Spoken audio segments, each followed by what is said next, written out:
I've been bullied my whole life for how I express myself, for what I am, for the way I stand, the way I speak, the way I am as a person. And it's still things I haven't got over to this day.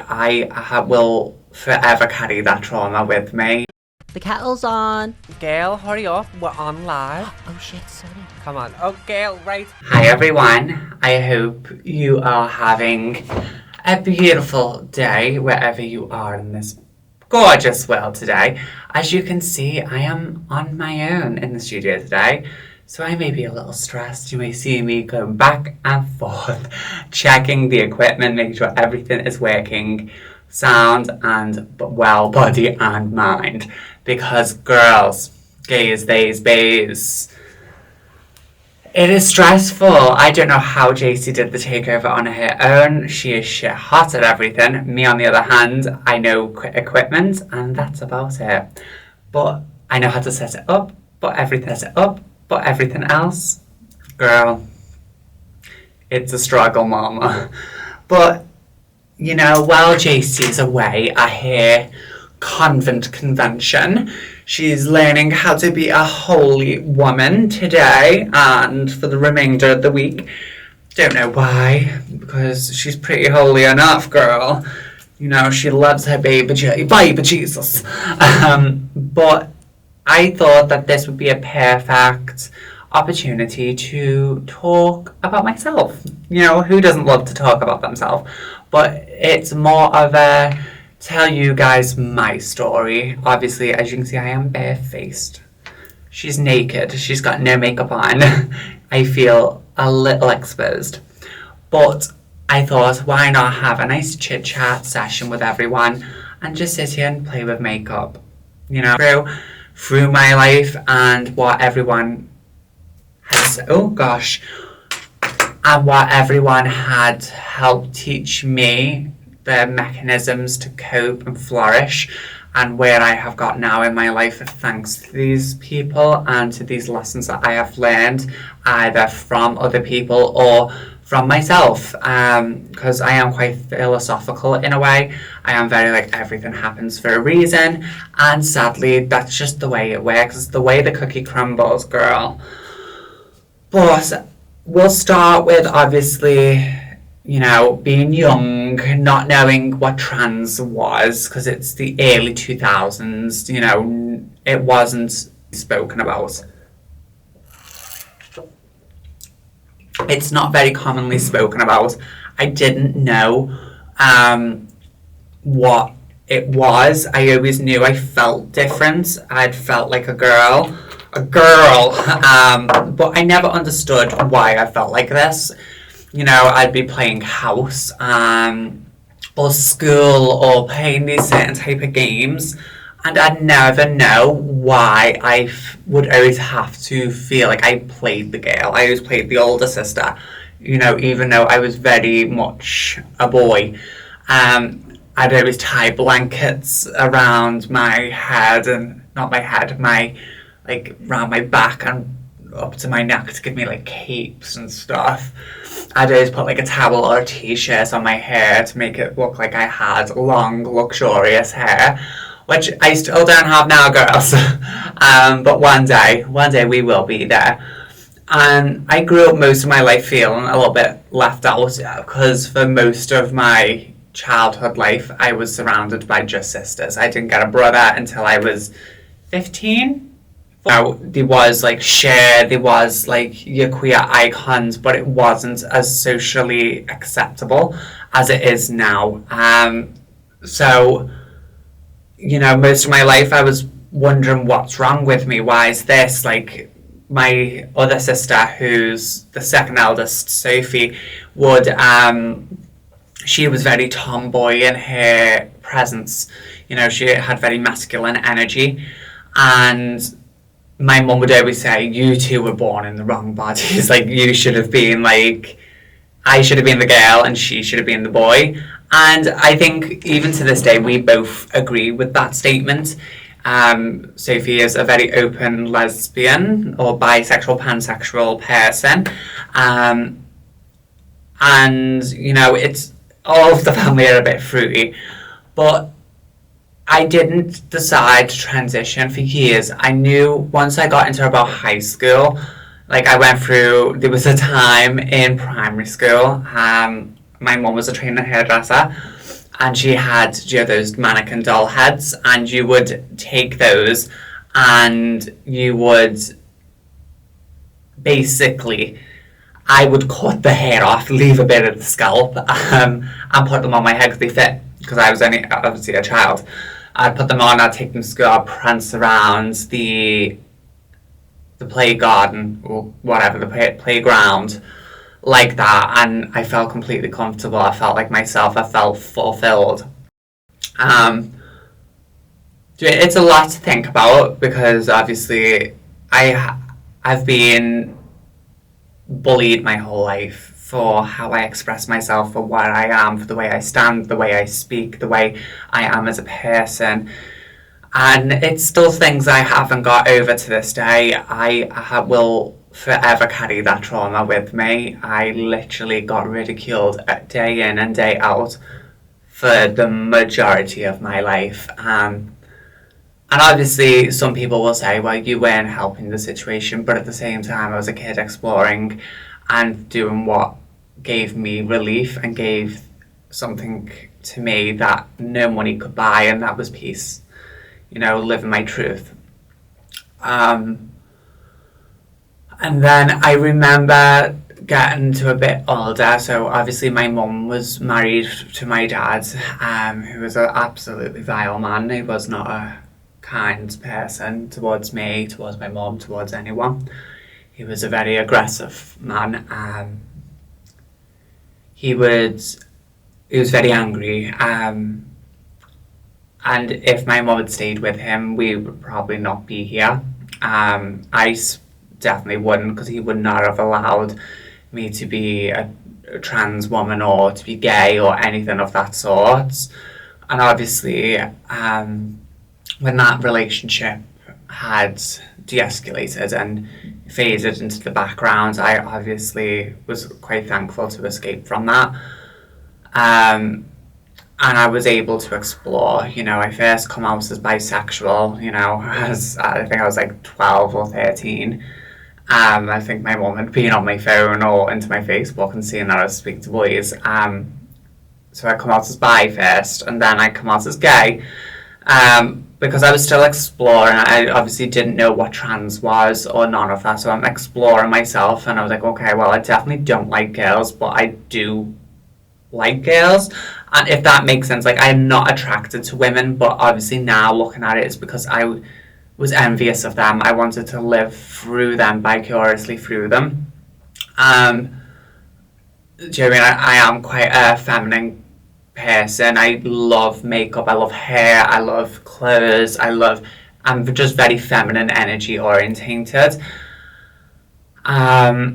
So I had come out as gay, and I was like, okay, this feels a little bit more correct, because I was like, I definitely do like men.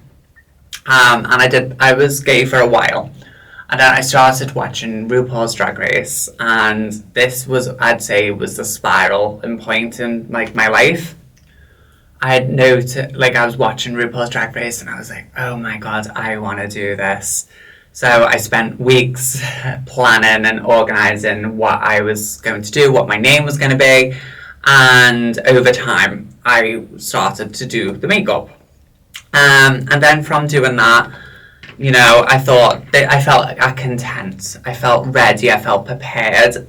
I felt like, yeah, this is what I was made to do. I was meant to be a drag queen. After all these years, this feels correct.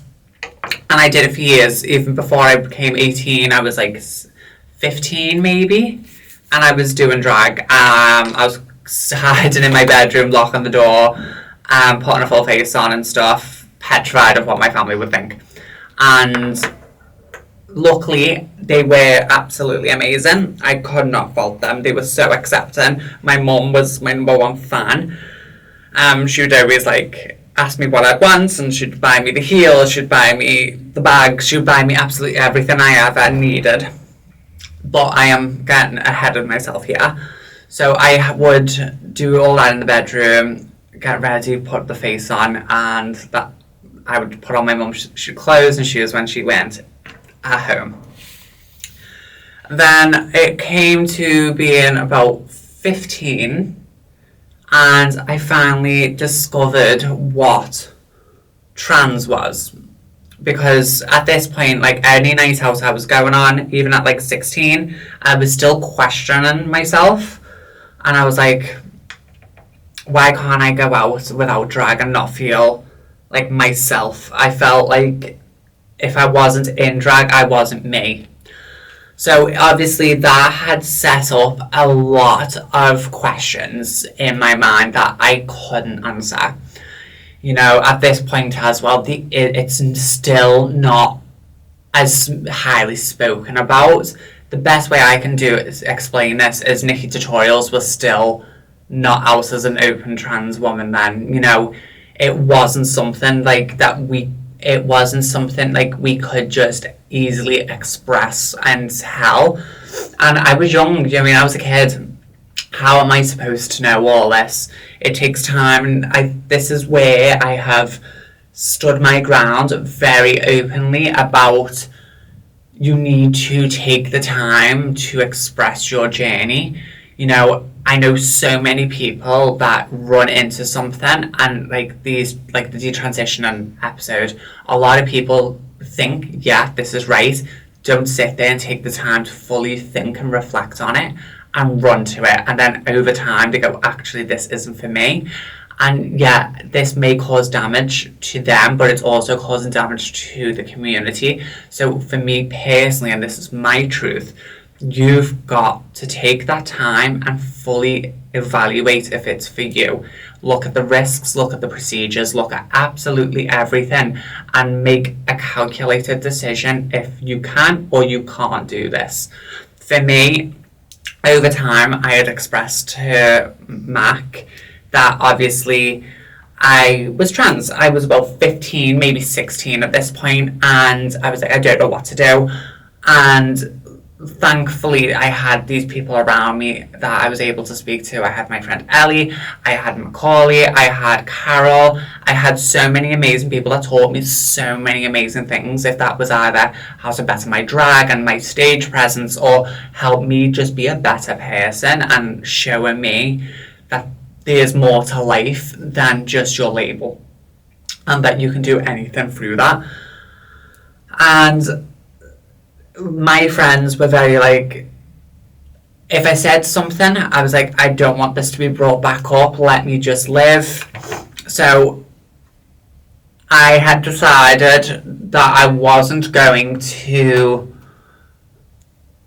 say not transition, but like I was going to ponder on it, but I was like, just want you to know this is like what I'm thinking internally, this is what I'm thinking, like this is what's going on inside my head, basically. And they were very understanding. It never got re-brought back up.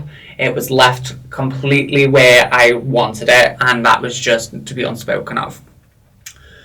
So then we fast forward to being about 18. I'm still feeling this way, but I was petrified. Even though my mum had been my #1 fan, I'm now starting to work in the gay clubs. I am a drag queen, I'm DJing, and I'm doing all this, and I'm having the time of my life. I'm having an absolute ball, but I was feeling so lost within myself that I would look for anything to numb the pain again, and all the other things was not working. I then turned into a heavy drinker. I was taking drugs like there was no tomorrow. I was on all kinds, and I did end up getting highly addicted. I was doing drugs during the day, I was doing it every day through work.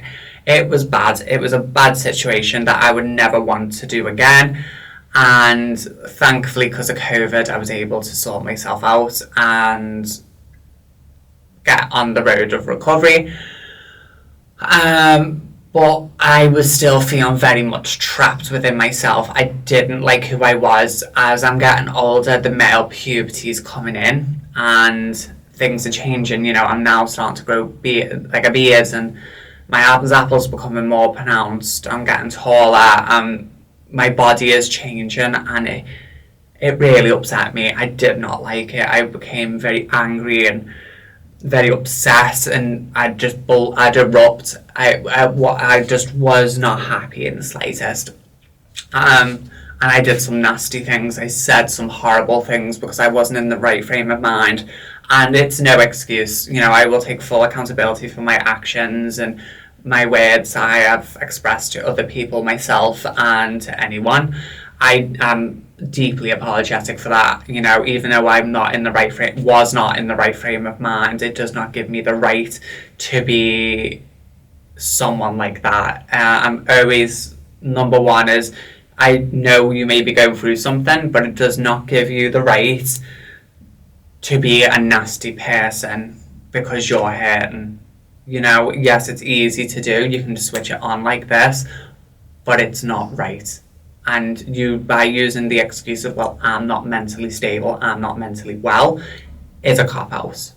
I'm sorry, I may be saying something controversial, but at the end of the day, this is my thoughts on the process, and it's just what I have learned over time through personal experiences, and through my truth.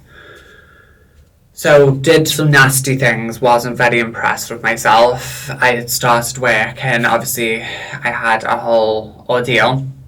Was not doing very well. Lockdown had lifted, and I had started a new job. I was a hairdresser by trade, so to me, couldn't wait to get back. I was scratching to get back to it. And thankfully, I found this new salon in Southport. I won't name it, but in Southport.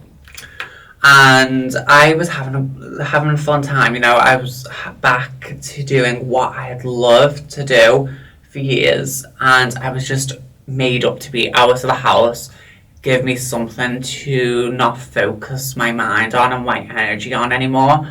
And I felt good for a little bit. But it quickly started to creep back. And this is where I had to take things into my own hands. I was not doing very well. I was contemplating suicide. I was sitting there, I was taking all kinds of antidepressants. So I clearly wasn't doing very well. I couldn't hide it anymore. I was working to the bone, working 20 hours a week, 20 hours a day, 7 days a week. I got really sick because I was just looking for absolutely anything that could numb the pain, that can get me out of my head, because I can't sit there and just listen to the voice in my head. And I don't mean like, you know, voices. I mean like my own like depression. It's one of them. It does speak to me in a way, and it tells me, obviously now we know this is body dysmorphia and gender dysphoria. Obviously that's what that was, because it'd be like, you're a dirty man, look at the state of you, and these are things that would just run through my mind. I wasn't sleeping, I was working to the bone, I got really sick. And in the end I went, this has to stop. So I come out as trans, I went to a doctor, I didn't speak to me mum, I literally spoke to Elle. I was like, Ellie, I need to go to a doctor, I need to speak to someone about this, because Ellie had already known previously throughout the past couple of years how I've been feeling within myself, and the trapness, if that's a word, I don't know, that I was feeling towards myself and towards what I was going through. So she was very in the know. And she was like, Elle, I think that's best. Go and speak to someone, get the help you need, because clearly we can't help you with that. Didn't tell my mum, went to the doctor, spoke to the doctor, got put on the list. Broke down in there, you know, because she's asking me these questions, and I absolutely broke down into hysteria. And obviously put me on the waiting list, everything. I come out, this is how my mother found Alice. I come out, and she has me on like Find My iPhone or something. She's like, what are you doing at the doctor's? I never go to the doctor's. I am petrified at the doctor's. Even now, I don't go. I am absolutely petrified of them. Even if I've got to go, I still will hold it off as long as I physically can to go. I don't know if that's because I'm trans. I don't know if it's just the way I've been made to feel over the past few years, and the feeling of being like left and not being validated or helped. That could potentially make me feel like that. I don't know. But I don't like doctors. I've never been a big fan of them. So I get outside the doctor's, my mum rings me and she's like, oh, what are you doing at the doctor's? Like, is everything okay? I was like, yeah, nothing to worry about, mum. And it was always a running joke because me and my mum were like really close. She was always more like a best friend in the way that we acted and spoke. And she's like, oh, you're going to get your dick cut off? And I was like, yeah. She said, shut off. And I was like, no, like, actually, like, basically, yeah. And she was like, oh, really? I was like, yeah. She was like, okay. What do I call you? I was like, Elle. Because it was my drag name was Elle Chanel. And then she had paid for my name change. She was like, what do you want to be called? I was obviously like, Elle. Because have you tried renaming yourself? Do you know what I mean? I know a lot of trans people are like, Starfire, Moonlight. I'm like, no, thank you. I don't want that. I want a real name that sounds like I was given it at birth, you know what I mean? And I was like, well, I don't want the same name I have. I don't want my mum's maiden name. I don't want any of that. I was like, because I don't get on with most of the family. So I was like, I don't want the name. So I had been sitting in the back garden with my family and I was like, well, I don't know what to call myself. And Tracy came up with the idea of basically blaring, because I was just going to go for Elle Woods. I really was. I didn't know what to do. I pondered and pondered. And she was like, how about you merge the name you want and the name that your mum's maiden name, which is Sheffield. So I was like, okay. And she came up Woodfield. I was like, oh my God, I really like that. So that's how I got my name. Had it all changed, felt great. Obviously, then because I basically like shied away from relationships. I tried to stay away from them because I never felt good. I thought I'd like hook up every now and then, or you know, but I would always be like the one like, oh my God, yes, he wants me, and you know, basically going for the chasers. And it happened for a while, you know, I was constantly played aroused, my heart got messed up terribly. And in the end, I just stopped trusting people and I just do what I wanted to do with whom I wanted to do it with. You know, as you guys may or may not know, I did have a podcast show years ago called the Elle Chanel Show. And on there we talked about a boy, and when I relaunched the show a couple of years back, I had a part 2. And that happened, stuff like that happened quite a lot. You know, like, people would be like, yeah, I want this with you, I want to build a life with you, tell me what I want. But once I really started getting into my transition and I had started hormones, I was a little bit more like, okay, maybe it's time to start looking again. Because obviously I'd spent so much time away from it. I'd been celibate for about 2 years. I was like, okay, maybe it's time to like dabble my foot back in. And I went on a couple of dates with this guy.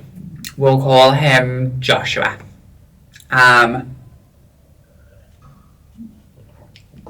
It was lovely. You know, I'd never been on like a real date like that in a long time. And it was lovely. I absolutely really enjoyed myself. And I was like, oh my God, this guy is different. And went on a few dates, never did anything the last days, been drinking a bit too much tequila, went go-kart racing and everything. It was a good date. And I was like, okay then, well, let's go back to your place. Spent the night, and it was a good night, but after they got what they wanted, it quickly changed. So I got made to feel like utter crap, and that was the first time like I'd felt like that while on hormones, which was very scary because at first I was like, was a little emotional when I first started. Like I'd drop a spoon and start crying. True story. But feeling that not even betrayal, but like that loss again while on hormones was petrifying. I absolutely sobbed my heart out. I was in the house all by myself. Everyone was away, and I just sobbed.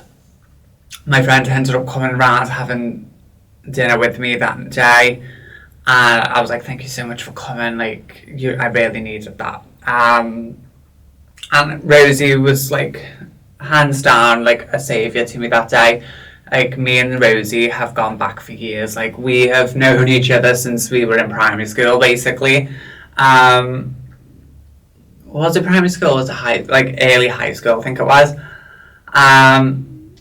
So we've always been friends, and we have been through a lot together. Like, we are each other's confidants in a way. And she had really helped me there.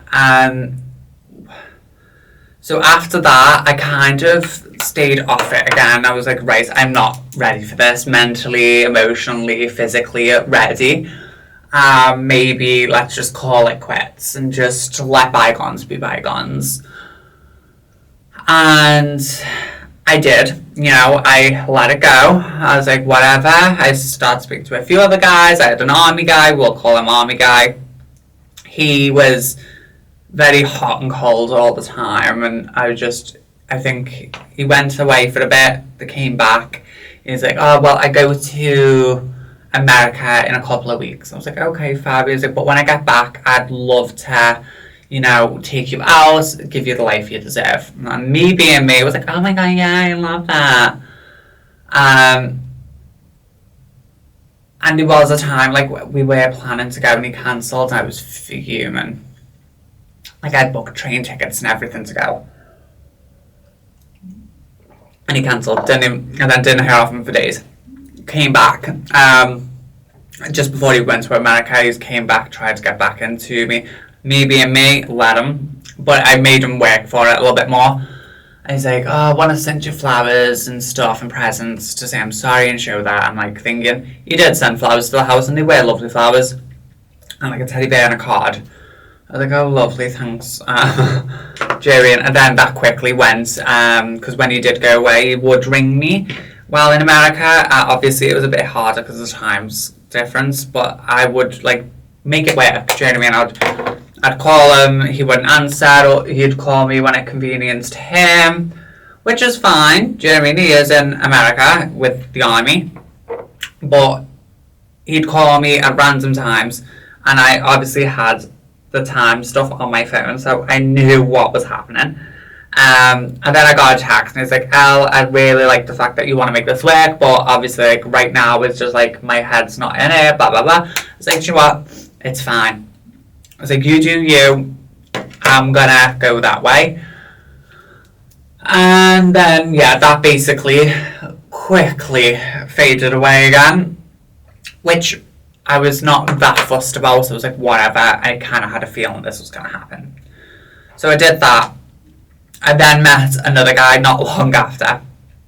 And that was going really well for a good, month. And then I went through something I am not ready to speak of. I went through something, and it really shook me. It shook everyone in my house. It was not a good experience. It was quite...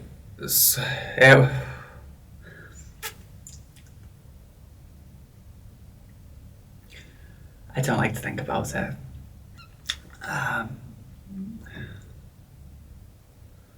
Okay, I went through something, and it got used against me. So I basically was like, I'm done. I was like, I am not doing this. I was like, I can't do this. I won't do this to myself. I am not being made to feel like this because of something that I had no say in. So I called that off. During it was never anything like serious. Would never had a label. It could have easily went there, but there was always complications within it, so it probably would never have worked out, and it's fine. I then met JC not long after this time at the social, and at that social we had obviously made friends, and we were like very happy, you know, trying to move on with my life. And then it was, when was it? October of last year. I'd been dressed up as a Victoria's Secret angel, you know, I'd been on hormones for like, how long? How long had I been on hormones? I can't even think. March, April, May, June, July, August, September, October. Like 7 months. So I had boob growth. I started feeling really good about myself. So I wanted to show that off. So I went as Victoria's Secret Angel. Ended up having a one-night stand with this guy in a club. Not a good idea. I do not remember his name. I don't even think I asked for his name. I was very much like, I'm here to get one thing and one thing only. Then kicked him out. So I was like, bye. But I was like, it's okay. You know, like I just got into that mindset of I get used constantly for one thing. Why can us girls and us T-girls and us natural born women, why can't we don't hate the player, hate the game, you know, can't beat them, join them. And that's my mentality I had for a long time after those things. And never once thought, you know, a month later I would meet my boyfriend. And we had been out on the social again in November. We were out with a few trans girls and we were having a ball. We went to a few little places, had so much fun. We ended up in Pop World, and you know, I'm starting to slowly feel better about myself. I'm becoming Elle again, and I was having so much fun. I was just living my life, live my truth, live my life. And we're in this bar, and I just feel a tap on my shoulder. Bear in mind, I hadn't long walked into Pop World. Turned around to this guy. He's like, "Oh, my mate finds you really attractive." I was like, "Oh yeah, thanks." You know, like, okay. I was like, "Where is he? I'll go over and say hi." Points over there. I was like, "Which one is he?" I was like, "There's literally like 20 guys over there." I was like, "How am I supposed to know which one he is?" So he shouts his surname. We'll say Smith. He goes, "Smith," and my boyfriend said trans. And he just gives me a little, I was like, oh, he looks so nervous. And I was like, whatever. Go over, speak to him, like, hi, you okay? I'm Elle, what's your name? Blah, blah, blah. And I'm looking at him, but I think from history and the way I've been treated in the past, I have been very, you know, people like to get dared, like, oh, go and hit on that tranny, you know, make her feel like you want her, then laugh at her when she goes in for a kiss or something. It happens a lot. I'm not like, it's from experience, it happens. So instantly when I seen him like nervous looking, I was like, oh, he's being dared. I was like, shit. So he offered to buy me a drink. I said no. I was like, I'm okay, thank you. I'm gonna go and have a dance with the girls. This is what I'm here for, and I'll speak to you maybe later. I was like, okay. So dancing away, it's been about an hour, maybe a bit longer, and Joanna completely forgot about the occasion. I just got it out of my head. I was like, there's no point thinking about it, because it's just gonna blow up in my face. So like, you know, history taught me well. I was like, no, I'm okay. So dancing with the girls, and I feel another tap on my shoulder, a spin round, it's his friend again. I was like, can I give you his number? He's like, he does really like you, and I just don't want him not to have your number. I was like, okay, yes, sure. I was like, but I'm not gonna lie. I was like, I don't have my glasses on, and I am a little quite drunk, and so I may get it wrong. So I put the number in my phone, I text him, and I'm like, hi, it's Elle from Pop World. I saved his number as we'll call him John. So John Smith. We put John as in John Popworld. And I leave it there. Didn't think I'd get a reply. Nothing. JC's then like, oh, I need a ciggy. I'm going to go for the ciggy because she's wrong. And I was like, okay, yeah, that's fine. I was like, come on, I'll come with you. I'm not letting you out there on your own. So we would go out for the ciggy and sit down. Bear in mind, my feet are ripped to shreds. Like, absolutely destroyed. And I sit down on the floor, turn around, sit down, look up after lighting a ciggy. There is John. Just like, I was like, oh, hello. I was like, come here. So we had a conversation. It was lovely. Didn't kiss him or anything. It was a lovely conversation. We FaceTimed the minute I left because I was like, all right, I've got to go home. He's like, no, come to mine. I was like, no, I've got to go home. So I was very adamant, like, I was not doing that again. I was not sleeping with someone again. And he's like, come to mine tomorrow. I was like, okay, sure. We were on FaceTime till like 8 o'clock in the morning. I was with him by 3. And instantly, I felt like I'd found my person. You know, he is older than me. He's 38 this year. He has been through his own things and we have our own problems, but we don't let it get in the way of us. And since being with him, I have felt like myself again. And he has truly saved me. You know, we've been away and everything, and it's just, I absolutely adore the bones of him, and he adores me. I miss him every minute I'm not with him. I absolutely adore the bones of it. I do love him, and you know, it scares me. It does. I'm not used to the way he treats me. I'm not used to the affection and the love and the gifts and all these little things, and he says it's the bare minimum, but to me that's everything. And thanks to him, like, I have become a better version of myself. You know, I don't know where I would have been if I never had met him. I don't know. That's a question, you know, we'll never find out, because I do feel like I have met my forever person, and thankfully he loves me, he adores me. I'm not the dirty secret anymore. You know, if anything, girls, any tea girl here, you know, I know a lot of people love being that little dirty secret. Trust me though, girls, that novelty will wear off eventually, and you will start to want compassion and romance and connection. It is something all of us humans look for. And, you know, yeah, I have been through so much, and my trust has wobbled a lot over the past few years. You know, it's not as easy for me to trust someone.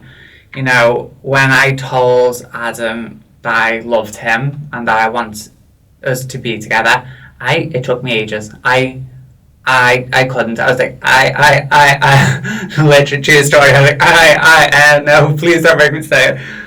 And I was like, oh, but we all have our own things that we have to work through as individuals. Sorry, I am just doing my eyeliner. You know, girls who know, eyeliner can be the bloody devil. And I wouldn't mind this makeup literally is coming off once I get into the editing suite. I just thought I was running late today. It'd just be easier to just draw on my makeup.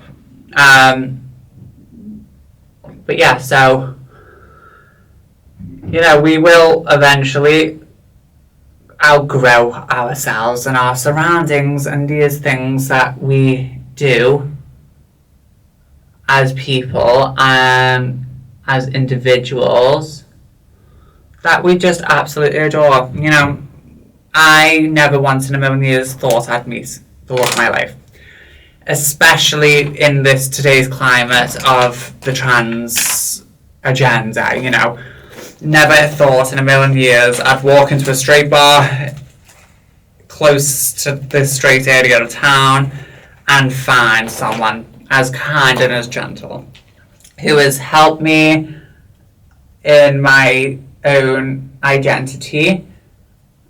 And, you know, we are getting ready to live a very happy life together, and I can't wait to see where that goes. But, you know, the best advice I can give anyone is, yes, it may feel hard right now. You know, times get tough and things get scary. You know, it's petrifying. Like, the thought of me having to go through half the things I've been through, you know, I have been quite vague in some of the things I've went through. And that's only because I've learned to not tell everyone everything. Some things are left in the dark. You know, we move on, we live, and we learn. As much as I would love to sit here and trauma dump on absolutely every single one of you, you just don't deserve it. And not that you don't deserve it, like, you don't deserve for, like, the trauma dump, do you know what I mean? Like, no one should have to experience a trauma dump sometimes. Sometimes it's lovely, sometimes it's not. But, oh, sorry, I've got pure berries on my nose. But, you know, take JC, for example. She's sitting there in a convent right now, dressed as in a nun's attire. You know, she's gone to find God. You know, she's gone to find the holy grail of trannies. And we love that for her. You know, we have to accept, we listen, and we don't judge. And I know a lot of people will not always agree with things that I have to say, or what JC has to say, or what anyone in this planet has to say. But the thing is, guys, is we've just got to do what you've got to do. You've got to, you may not like it, but at the end of the day, it doesn't make it, one, not true, or three, doesn't make it wrong. You know, like, we have all been through journeys that have shaped us and affected us in a multitude of ways, if that's in a positive way or a negative way. You know, yeah, I have spoken a lot about the negatives today, but I've also had a lot of positives. You know, I have travelled, I have worked in some of the most amazing places, I have done things with my life that I would never have thought in a million years someone brought up on a Liverpool council estate would be able to do. And I did them. You know, it's the best thing, the best saying ever is a shark will only grow into the size of the tank that you put it in. If you put yourself into a tiny little fishbowl tank, then honey, you're never going to expand. You're never going to grow past that tiny fish tank. If you allow yourself the opportunities and allow yourself the growth, you can become, do you see that? The biggest fish in the ocean. You know, like, honey, widen your horizons, do whatever you can do to be yourself, you know. If you put yourself down, expect other people to put you down too. Let no one know your insecurities. Let no one have power over you. And you'll be fine. You know, these things that we've all got to learn to deal with in this world. And I know this world can be scary. It can be treacherous. There's a lot of things going on in this world at the minute that is totally fucked up. But at the end of the day, guys, we have just got to live, you know. I had always made sure, because I know from experience, the number one work industry for us dolls is what? Say it with me. Sex work. Nothing wrong with sex work. If I could do it, I would do it. But for me, it was never something I wanted to do, and I wanted to prove myself to myself that I can do more than that. So I have owned businesses. I have made costumes for drag queens. I had that for a while. I had a cleaning company for 4.5 years. I have done so many things to prove to myself and to other people who may watch me, because people do say to me a lot that like they do look up to me, they inspire to be like me, if that's to look like me, to act like me. I have always said I am not a role model.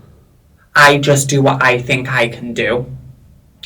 And you've just gotta push through it. You've gotta prove to yourself, fuck everyone else. You know, if anyone else has got a problem, bring it to their face, and I'm telling you, they'll drop that problem in the matter of minutes. Flat, girls.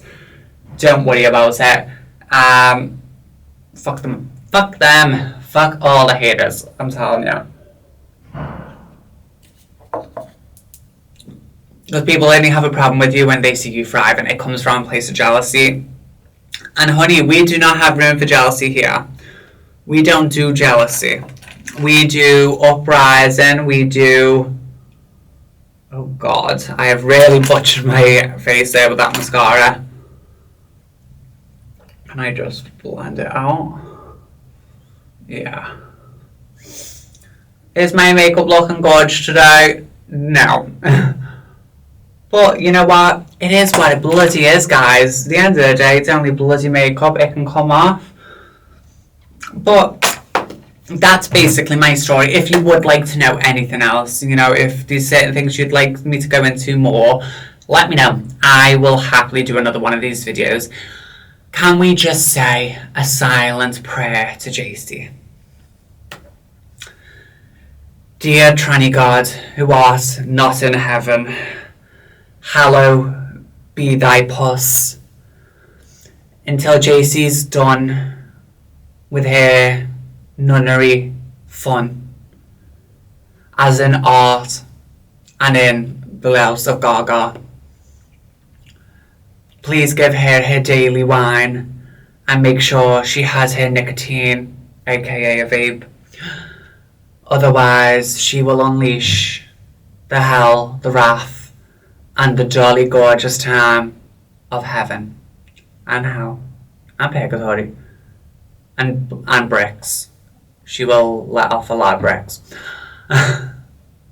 Amen. Amen. Thank you. Right. I am gonna go. I have absolutely loved being here with you guys today. And hopefully next time you will see us, there will be me and my co-host. It's been very strange filming like this without her.